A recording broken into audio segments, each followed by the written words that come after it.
Good evening, good evening, good evening. How's everybody doing? Blessed here from Agape Christian Fellowship Church, where love is unconditional.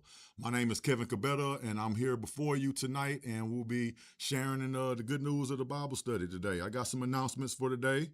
Please like and share on Facebook and on YouTube and on your devices. It's that time. Y'all know when I come, I need them parties. I need y'all in the comments every time. I'm going to make that announcement every time. And I go back and check the comments afterwards, and I'm trying to see what everybody's saying. I'm going to check in again tonight. Please feel free to visit our website at acfchurch.org, acfchurch.org. Thank you to our members and our partners for your continued support. We got a couple friendly reminders as we continue to support our ministry. Don't forget to include our 2 scholarship funds. It's that time. We're about to start giving that money out. The Dr. Dorothy W. Washington Legacy Scholarship Fund for high school and GED graduates, and the Design in Women Revive the Dream Scholarship Fund for women aged 25 and older who have gone back to school to further or complete their education. These are 2 great funds. Please feel free to donate through the website. Food Service Ministry. Those in need of food can make appointments to come Tuesday through Thursday from 9 to 3:30 by calling the church at 281-983-0055. Spread the word. You're also encouraged to donate to this worthy cause. You can give online by selecting the food bank category. You can also bring your non-perishable food items to the church. And even if they are perishable food items, we can accept them. We have 2 refrigerators and a freezer to be able to keep those items. It's very busy here. We have a lot of unhoused individuals as well as less fortunate individuals who are utilizing that. So that's a blessing from God for us to be there for them. So please continue to support that endeavor. Victory Community Center, Healthy You, free classes at the Agape with Coach Tanya. Childcare is available. Contact me or Sister Tanya, and the flyers there in the lobby. That is on Tuesdays and Thursdays from 5:30 to 6:30 here at Agape.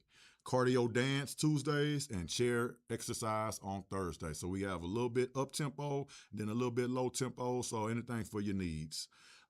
We have summer fun camp going on here at the church. We got a good group of employees in the summer job program as well as youth in the summer fun camp. We have forms in the lobby. We'll continue to have camp for another 3 weeks and 2 days. But who's counting? 17 days. 17 days. This guy's counting. You better believe it. Additional upcoming events. Memorial service for our member, Miss Yvonne Thomas. Rest in power to her. This Saturday, July 18th at noon at the Agape. Please continue to keep the family in prayer. Please, if you can make it, join us, please. Youth Bible Study next Tuesday, July 21st, 7 p.m. on Zoom with Pastor Lonnie and Tracy Reed. Designing Women. Oh boy, y'all know them designing women, man. They keep it popping. Let me get this look at this a little closer. What all we got for them designing women? They say mark your calendars. The October cruise payment deadline is coming up next Wednesday. It's finally here, y'all. July 22nd. Payment to be made to the travel agent, Miss Sharon Bell. Our August fellowship. I'm really excited about this one. Saturday, August the 15th, 11 a.m. at the Agape. Our special guest speaker is this lady that you may or may not know. Phenomenal woman. That's my lovely wife, Dr. Robin Kebede. Man, that sounds good saying that. Dr. Robin Kebede. Boy, sign up in the lobby and invite someone. Thank you, First Lady, for that opportunity. I can say that on behalf of Robin. She's excited. Prom 2027. We are now preparing for Prom 2027. Please begin making your donations now. If you're going to be giving online, select the Designing Women Prom category at the bottom of the category list. Please do not donate prom clothing for young men or young ladies. We will let the students purchase what they like within budget. And the contact on that is Pastor Deborah. AYC, Agape Youth Changes.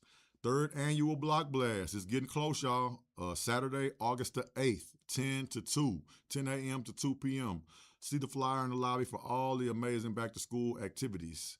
We do need volunteers. Please, please, please, if you're interested in volunteering, let Pastor Lonnie and Tracy Reed know. And also, if you have an interest or an individual that you know has an interest in being a vendor, we are inviting vendors to participate if their offerings are appropriate. Care packages and prayer for high school seniors and college students on Sunday, August the 9th, 9 a.m. They must be present to receive their care package. So please make sure you sign your high school seniors and college students up to make sure they get a care package. I think the deadline may have passed, but hopefully you got it in time. So you can sign up using the QR code on the flyer in the lobby. So maybe there is still time. And also be sure to tune in. You're already tuning in. If you're watching us now live on Facebook, on YouTube, share it on your page. Share it. Say, Kev's on the line. Agape's on the line. Put it on your post. They'll jump in there and visit with us. Sunday worship in person and virtual at 9 a.m. And then our Wednesday virtual Bible study at 7 p.m. Also, our reels. Be sure to watch our reels and engage with the reels. Engagement means to like it, to share it, to send it out to others on your page. That's what we want. So we don't want you to just look at it, be inspired, and then try to keep the inspiration to yourself. Nah, it ain't just for you. It's for you to share, for us to evangelize. Is one of our most important responsibilities as believers. So I'll finish with our additional announcements once we finish sharing together, but I'll start by letting you know it's that time. It's that time. Reach on in your pocket. Reach on in your purse. Reach on in your account. It's time to give. You see the ways to give. They on the screen. You can give in person. You can give by mail.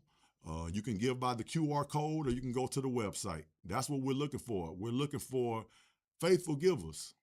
And we're going to talk about that today. We're going to talk about that a little bit more. It's so important. We can't just glaze over that out of fear of offending somebody.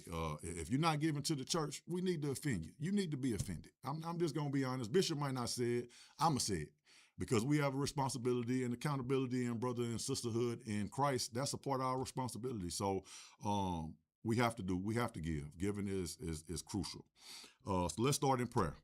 Dear Lord, thank you for this day. Thank you for waking us up in our right mind, giving us the opportunity to do that is your will.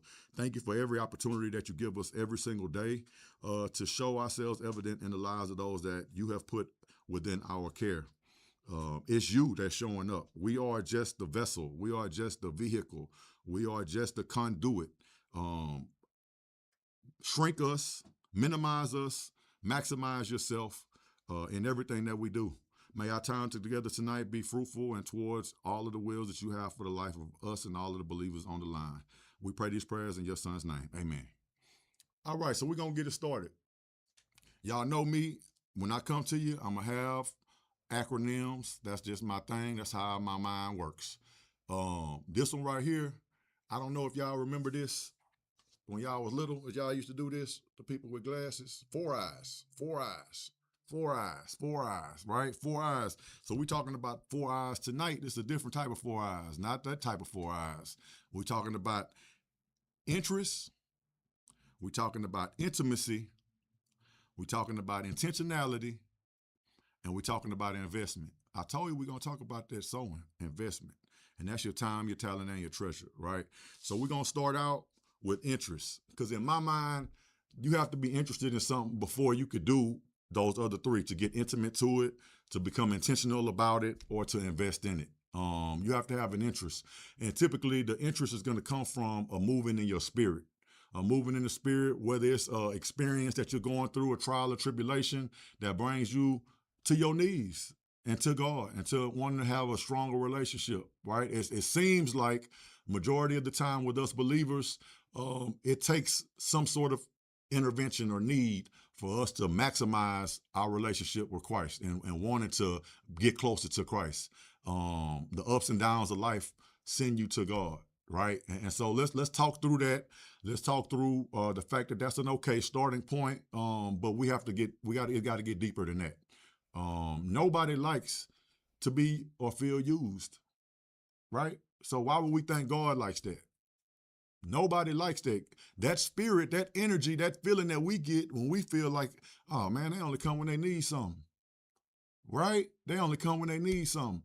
God gave us that spirit. So you better believe he feels that same exact way, right? Even if as his children, he still does for us, because we do for our children.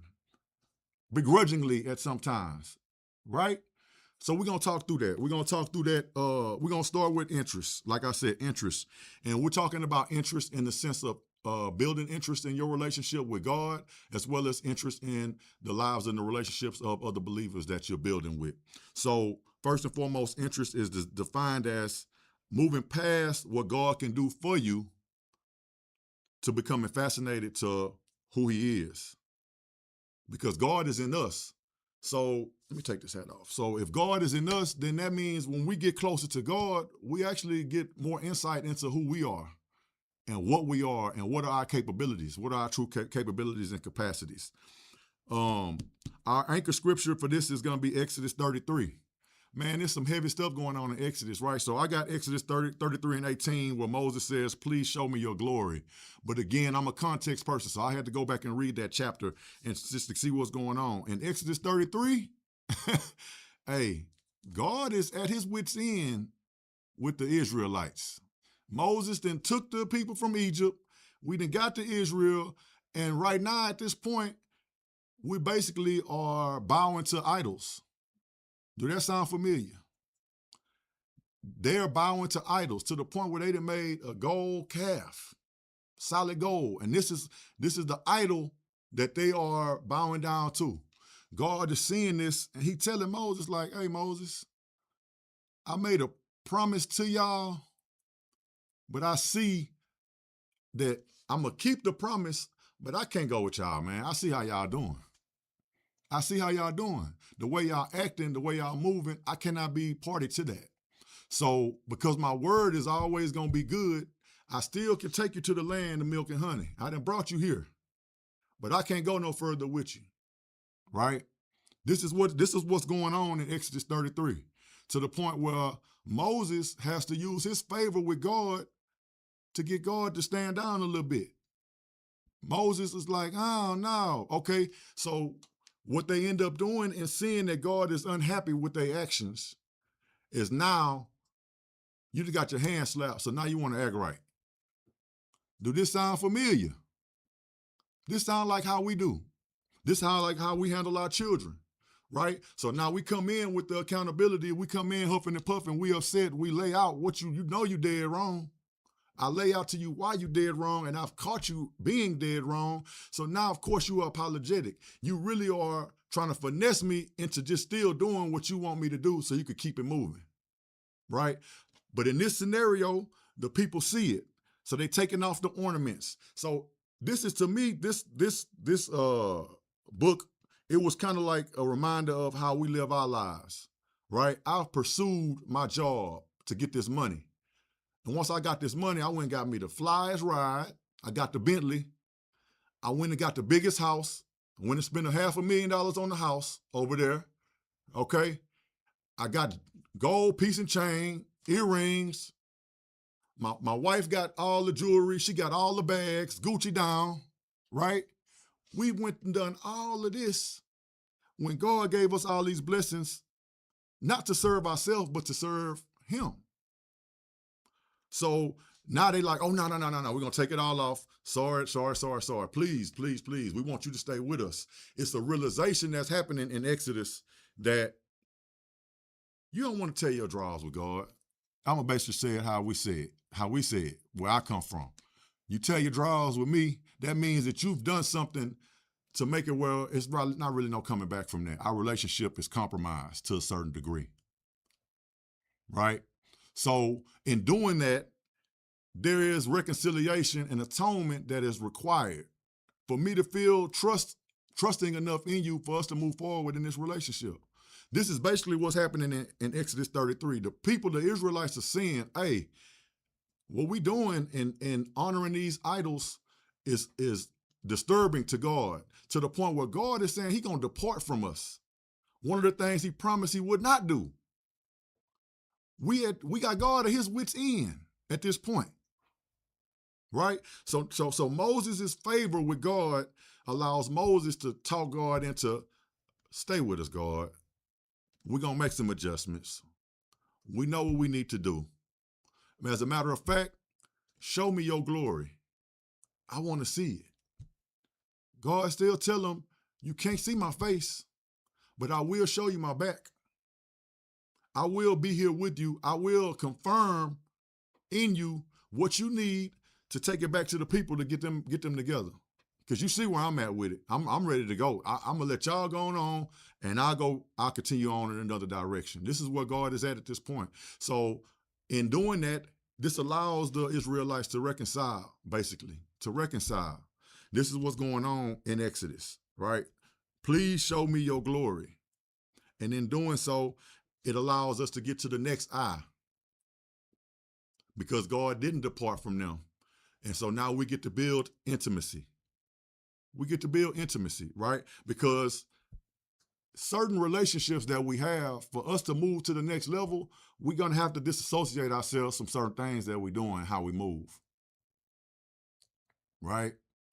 So if before I'm a believer, I'm hitting the club, I'm hitting the smokehouse, I'm hitting the liquor store, I'm doing all of these things on a consistent basis to the point where they know me better than I know me. This is my network. This is my community at this point. For me to go to the next level with my interest, I have a new interest. My interest is deepening my relationship to Christ and to believers. So that means that I'm going to have to disassociate myself and strip myself down from all of the things that I hold as idols. Relationships can be idols. Money can be an idol. Materialism can be an idol. Unforgiveness can be an idol, right? It's anything that really will hold you back in your mind to say you're not worthy, even though you're worthy regardless, because God already paid the price for it, right? So to build that intimacy, I got to divorce certain things. Hey, y'all ain't gonna be able to see me at the smokehouse, man. Y'all ain't gonna be able to see me at the liquor store. Y'all ain't gonna be able to see me in the club as much, right? Because I'm trying to build an intimacy to my new network. I'm going to have dinner with Bishop. I'm going to have dinner with Greg. I'm going to have dinner with the Flanagans. I'm going to have dinner with the Whitties, with the Reeds, with the Bensons, right? So in those relationships that I'm building a level of intimacy to those types of individuals, right?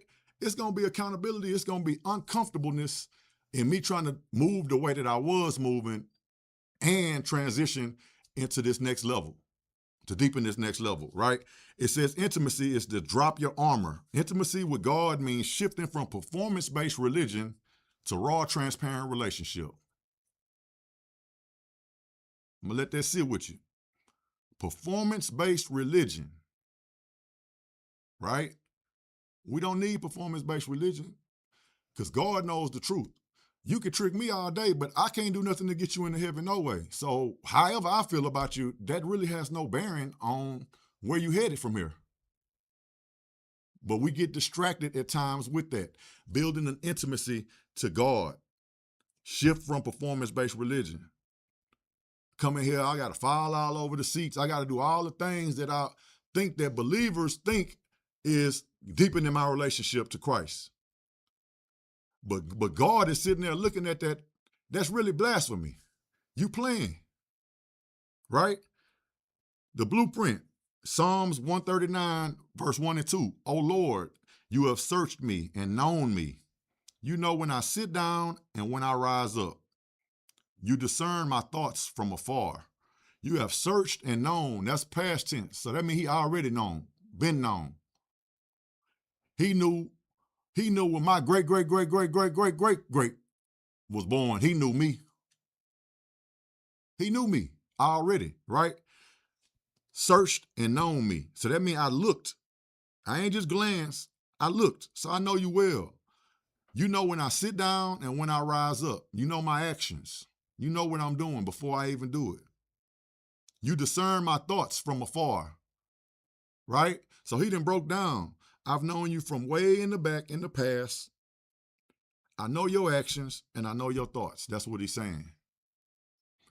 So in knowing those things, we have to listen and discern, like he said, when we have those feelings, because they're from him, because we are God. There's God in us. We are God-like, and we're seeking to be as Christ-like as possible. Intimacy, when it comes to connecting with your brother or sister, it speaks to being fully known and fully seen. It's not a functional relationship. We talked about that on Monday in leaders meeting. We don't need functional relationships as believers. We need true intimate relationships with a deep connection, right? It requires vulnerability and consistent presence, right? JB, y'all know JB. That's like my brother. I introduce him to anybody that I come in contact with as my brother. Our spirits are knit together like Jonathan and David. Our spirits have been knit together. I've seen him lose a son. He's seen me lose a mother. And we've been through so many things together. We've seen so many blessings. We've seen so many trials and tribulations. Our spirits are knit together, right? So we talked about 1 Samuel 18, verse 1 and 3 is talking about that relationship that David and Jonathan had. And it really talks in that book, it talks about the fact that Jonathan was the person that had all of the title. He had the title. If you're thinking about a bench strength, he was the CEO in waiting. He was the head coach in waiting. He was the manager in waiting, right? But then David did what he did with Goliath. And so now, of course, how we do, once something amazing happens, that person has to be the leader, right? So David now becomes the face and the leader and the king. Jonathan could have been a hater. Jonathan could have been a big hater. Jonathan could have booby-trapped or set plays in motion to where David was not successful in the way that David was supposed to be, because Jonathan, on paper, was supposed to be the person that would rise to that role after Saul, right? But it was David. How can we as individuals building that relationship with one another, how can we cheer for our brother and sister if it's not us? If it's Pastor Lonnie and Tracy that run the youth ministry, I'm cheering for that. I'm not looking and feeling like I should be the leader of the youth ministry. I'm making myself as available as possible to ensure that the youth ministry shines.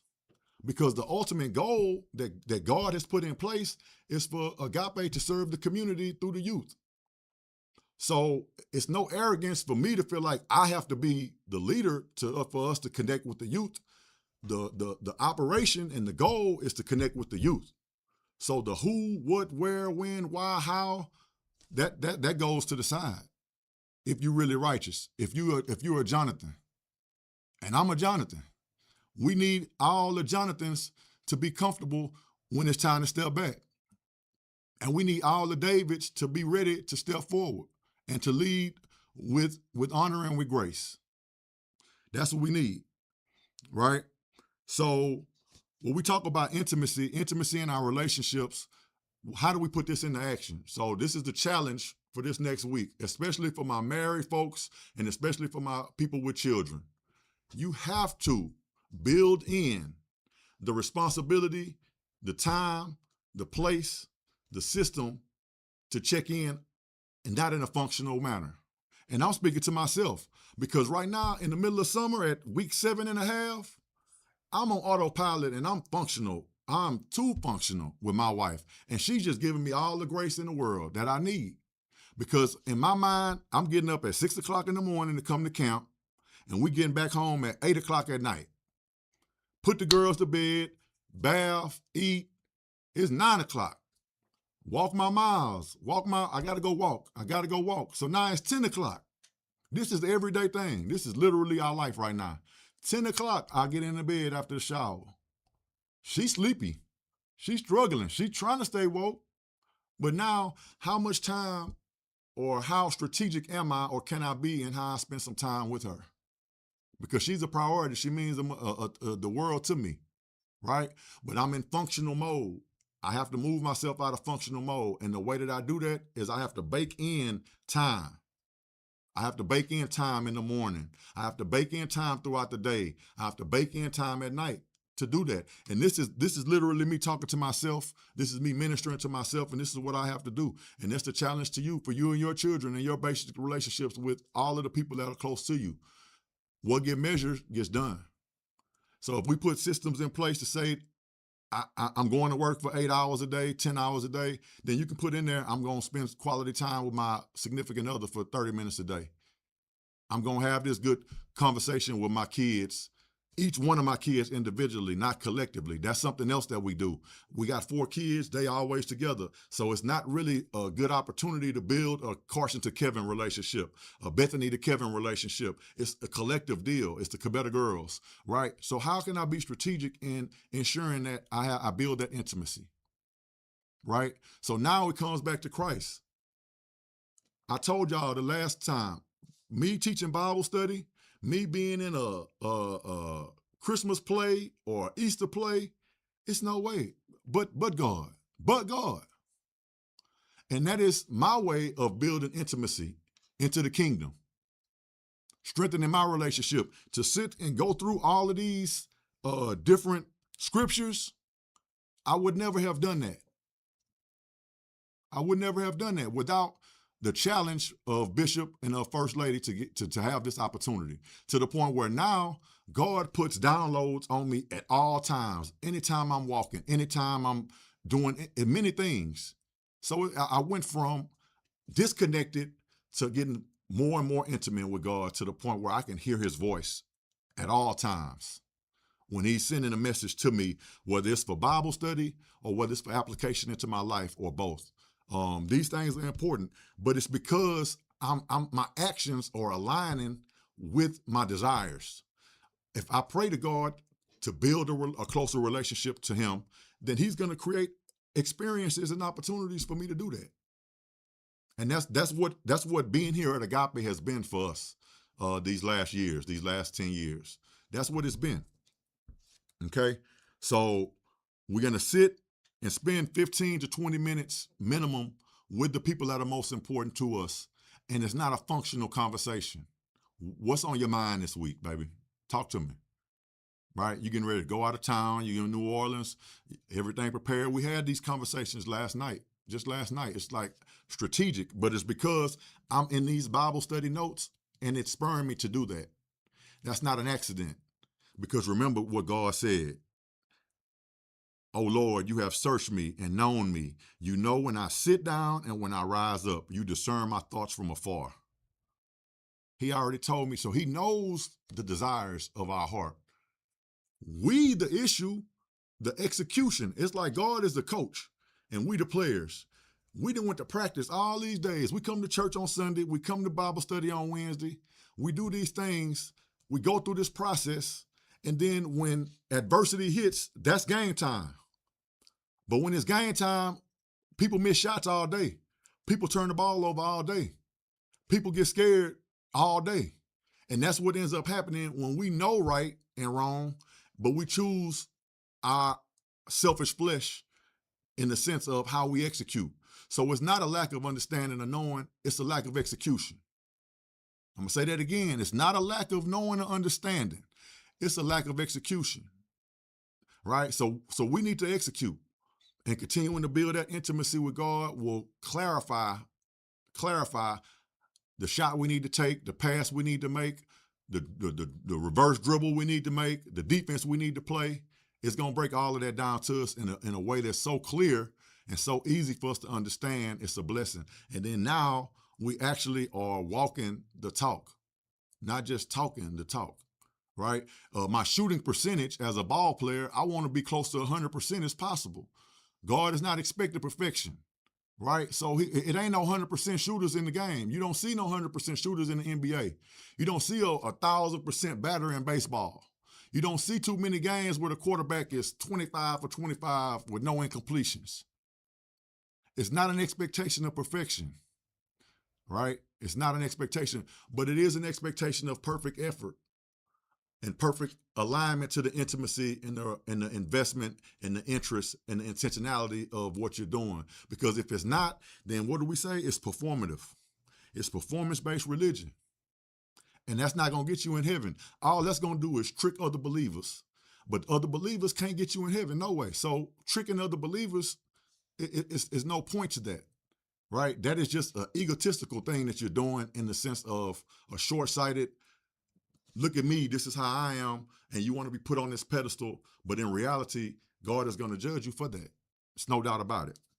All right, so let's get to the next I. I'm going to get through this today. I ain't cutting off. I did that last time. We're going to get through this today. Okay, so then after that, I said the next one was going to be intentionality. We talked a little bit about intentionality at the last time I was able to come to you guys. Intentionality is eliminating the autopilot faith, creating structural boundaries so your spiritual growth doesn't drift. You want to lock in. You want to stay locked in. Intentionality is me coming and partnering with the church. Intentionality is getting up every morning and saying my prayers, starting my day out with prayers. Like I told y'all, we get in that car on the way to camp, we're praying. That's intentional, right? That's building rhythm that where in 25 years, when my girls have children, that is something that can be put into place. That is a standard that I've set for them. That's eternal. That is an eternal value that I'm creating, because then when they take it and give it to their children, and their children give it to their children, and their children give it to their children, what is eternity? Eternity is forever. So that means that the spirit that I've invested into them from God, through God, it continues through our lineage. That's eternal. Those are eternal gifts that we can give. Not a house, not some Jordans, not some forces, because that they grow out of that in 3 months. So how is that the value? How am I giving myself cool points for doing things to that nature? Right? That is temporary. And we want to be eternal. Blueprint. All right, so Mark 1:35. And rising very early in the morning, while it was still dark, he departed and went out to a desolate place. And there he prayed. Jesus wasn't waiting for convenience, right? I've made a commitment to myself and my physical health. I told y'all I had lost 9 pounds last time. From when Lent started to when I ministered last. Now, in the chat, I'm gonna check this in the chat. Y'all better ask me how much more weight have I lost. I know y'all see my face slimming. I know y'all see this hat fitting all big on my head, and I got a big old head. This hat was stretching out back in January, February, right? So I've lost I was 340.7 pounds last time I ministered, which was down from 349. When I weighed myself this morning, I was 322.7. So that's 18 more pounds that I've lost since May the 11th. So in 2 months. So 9 pounds a month, basically. Why? Because I'm walking every day. I told you, Bishop. I told you, Sister Tanya, y'all inspired me. Y'all lit the flame. And me personally, me and the God that I serve, let me rephrase that. It ain't too many people gonna work harder than me. I'm gonna keep it funky with you. I'm gonna look right at the camera when I say it. So that's where God, that's the frustration he had with Moses. He knows our capacity. He knows our capacity. He knows what he already done put into us, right? So if I'm sitting there looking at all my children at 10% of their capacity, 20% of their capacity, 30% of their capacity, only because they didn't be intentional, intimate, show interest, and invest, I'm frustrated. Especially when I know what I've put into. I done put you in private school, $20,000 a year. You went to an Ivy League college. This is what God has done for our life. And what? We're not fulfilling our promise. We're not fulfilling our capacity, right? So I'm getting up early and I'm staying out late to make sure I walk my 1, 2, 3, or 5 miles. I'm up to 5 miles now, Bishop. I walk 5 miles 2 days a week. And 2 to 3 the other 5 days. I walk every day. So you can't tell me I can't be intentional about my relationship with God. And there's times when I don't listen to no music. I'm just thinking and talking to God the whole time. That's not an accident. God is building opportunities for me to build my intimacy if I choose to be intentional. So that's what I'm doing. That's what I'm doing. Designate your space. That's what you have to do. Designate your space and hold yourself accountable to that the same way that you do for any other things that you're trying to do. That's what we're looking for. I'm going to go to intentionality. It went from intentionality to now investment. I told y'all we got to talk about investment. Investment is our first fruits. we talk about giving to God, our prime real estate, your best energy, your most focused attention, and your time. This is why I serve here at the church. God told me it's kids out here that need out of school time care. It's parents that need quality black folks running a program, quality Latino folks running a program, quality men and women of Christ running a program that can keep their kids safe, put some meat on their brain while they're in the summer to avoid summer learning loss. That's connected to a church. That's an opportunity God gave us. And I'm invested financially in my time, my talent, my treasure. But it's not mine. All I'm doing is giving back God what God gave me. We think about it as, I got to give this 10% back to God. I got to give this 25% back to God. No, you need to keep that 50 to 75% for yourself. That was God's in the first place. That never was not God's, right? So when you think about it, you have to shift the way you think about the way you give. Because you're not giving anything that's not already God's. Whatever God gave you was for the kingdom. But our minds get so pervert sometimes that, hey, God gave me this for me to have a big house on the hill, for me to have a wide body car, for me to have them rims, for me to have that jewelry, for me to. All of these things that depreciate as soon as we put our money on it. None of it is eternal. None of it is eternal, right? So we just talked about we want to leave eternal value on this earth. So if we can't leave eternal value on this earth and all we're leaving is things that are going to die away over time, we're missing the point. We're missing the opportunity. We're not intentional. We're not as intimate as we thought we was, even if we come up in this church every week. 4 eyes. Don't be 4 eyes. Pursue the 4 eyes. Right? Pursue the 4 eyes. We're going to go over them 4 eyes one last time, right? It starts with interest. That's a spiritual flame that God puts in your mind or in your heart. It may be a trial or tribulation. It may have something to do that brings you to your knees to where you can't go nowhere but to God. Now you interested. I hate that it had to be like that, but God will get your attention however you need to get your attention. Right? Now I got to get intimate. You got to get to know God now. You down on your luck. You don't know how to work your way out of it. So you have to listen. You have to get intimate, right? So now once you know, you can put that into action and be intentional about what you know. And once you know, now it's time to invest. Now I can know I'm a man. I have financial resources. I have gifts that I can share with the church. I have experience. I'm going to go give that to the kingdom. And I don't really care what comes back of it financially, because I know what's coming back of it spiritually and where I'm headed after here. So that's what we're going to end at today. I thank you again, Bishop. I thank you again, First Lady, just for the opportunity for you guys believing in me, because this is never something that I would have knocked on anybody's door and asked to do. But God. So thank you for you being conduits to God's plan, because that's what you're doing in building the leaders that you're building. You're a conduit. You are a temporary steward. We all are temporary stewards of God's resources in this world. None of us gonna be here forever. Nothing that God places in our dominion, in our hands, is gonna be ours forever. As soon as I die, my job will be replaced. They'll put a new person in my role. Right? So eternal value is what I'm trying to leave. Okay? So prayers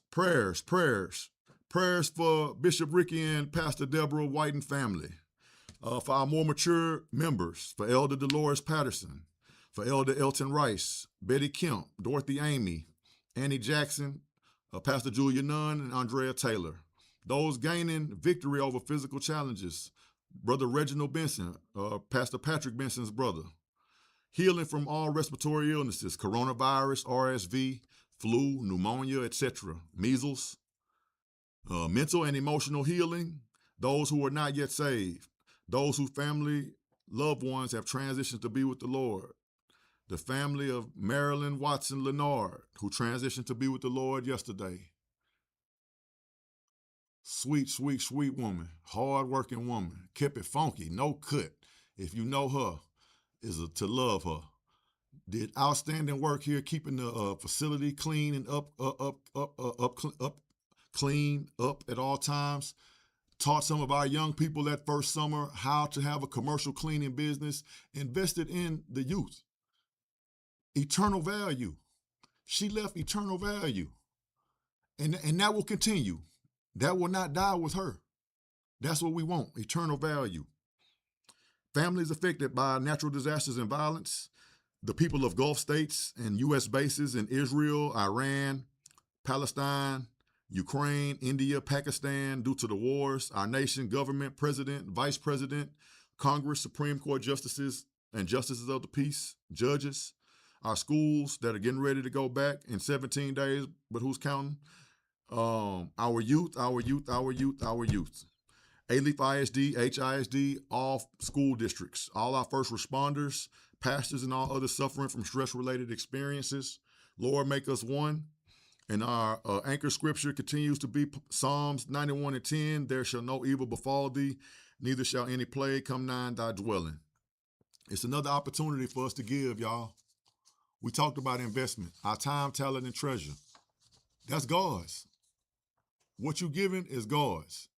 It was already his, right? So what we need to do is we need to pray and discern the message on how to live off that 70%. I'm going to say 70%, right? Give your tithes, your 10%, and then put that other 20%. That's your offering. That's your first fruits. That's given to the man of God and the woman of God. That's given to ancillaries that are here at the church, like the food pantry. Give God back his stuff, man. Don't keep God's stuff. Why are you keeping God's stuff from him? And then expect people to invest in you and give to you. But you stealing from God. I'm going to call it what it is. You stealing from God. Thou shalt not steal is one of the 10 commandments. Imagine being judged for that and thinking that you was doing what you were supposed to do. No, because you gave what you wanted to give to check a box. No, it's standards and it's expectation.